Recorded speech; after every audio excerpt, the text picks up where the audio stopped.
যে গেলাম ওদের বাড়িতে, আমাদেরকে দেখে বলছে যে তোমরা এখন এসছো, তোমরা তো বলেছিলে সন্ধ্যাবেলা আসবে, খাবার দিলে খেতে শোন, বলছে আমাদের তো এখনো কিছু। কি রে, ও স্কুল যাবি না? কটা বাজে?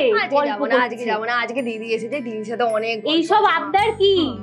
দিদি তো থাকবে নাকি? দিদি তো আজকে সবে এলো, স্কুল ছুটি হয়ে গেছে। অনেক গল্প আছে মা, প্লিজ আজকে ওইসব জানি না, দুদিন বাদে তো স্কুল বন্ধ, আজকে তোকে যেতেই হবে স্কুলে, আমি কোনো কিচ্ছু শুনবো না। আর পরীক্ষার রুটিন দেবে আজকে, সেটা মাথায় নেই তোর? পরীক্ষার রুটিন কোনো বন্ধু থেকে নিয়ে নেবো। বন্ধু থেকে নিতে হবে না, তোর নিজের কোনো দায়িত্ব নেই। পড়াচ্ছে না, না পড়ালেও তুই গিয়ে বসে থাকবি, তাও আজকে স্কুলে যাবি। ওঠ, আমি কোনো কথা শুনবো না। বল ওকে, বল কিছু। মা প্লিজ আজকে যাবো না মা, প্লিজ। ওইসব কিচ্ছু শুনবো না আমি, চল তাড়াতাড়ি ওঠ। চলে যা আয়, তারপর অনেক গল্প। না না, তাড়াতাড়ি ওঠো, আমি কোনো কথা শুনবো না আজকে। প্লিজ আজকে যাবো না মা। আমার মাথাটা কিন্তু গরম করাস না বলে দিলাম।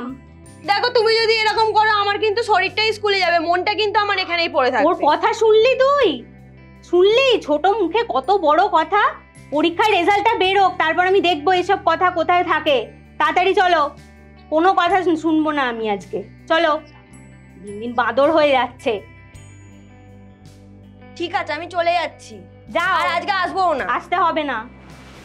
দেখলে তো পিকু কেমন বড়দের মতো করে বলল।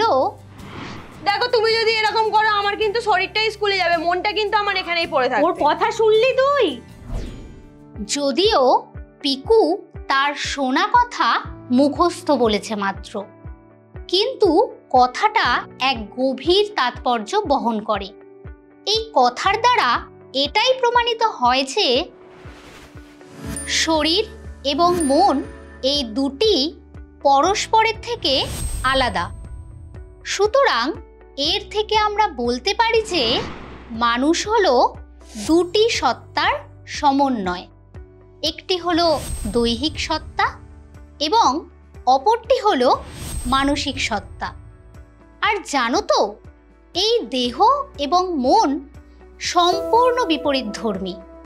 দেহ হলো জড়ধর্মী এবং মন হলো চেতনধর্মী। আর আমরা সাধারণ মানুষ হিসেবে এটাই বুঝি যে দুটি বিপরীতধর্মী বিষয়ের মধ্যে কোনো সম্পর্ক থাকে না। অথচ দেখো, দৈনন্দিন জীবনে আমরা দেখি দেহ ও মন এই দুটি পরস্পরের সঙ্গে সম্পর্কিত। যেমন মানুষ রেগে গেলে তার শরীরের রক্তচাপ বৃদ্ধি পায়, আবার মানসিক কষ্টে আমাদের চোখ দিয়ে জল পড়ে।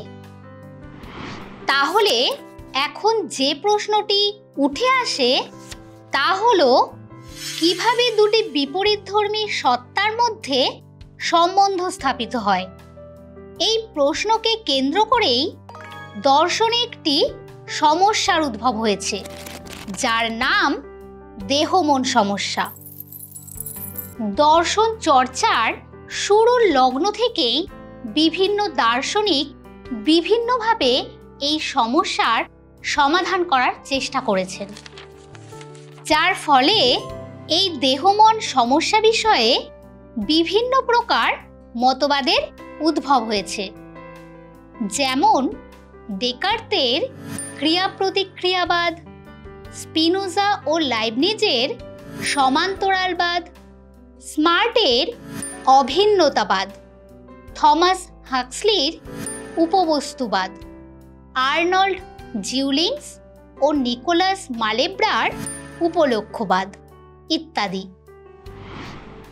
তাহলে আমরা এই ক্লাসে দেহ মন সমস্যা বিষয়ে একটি প্রাথমিক ধারণা পেলাম।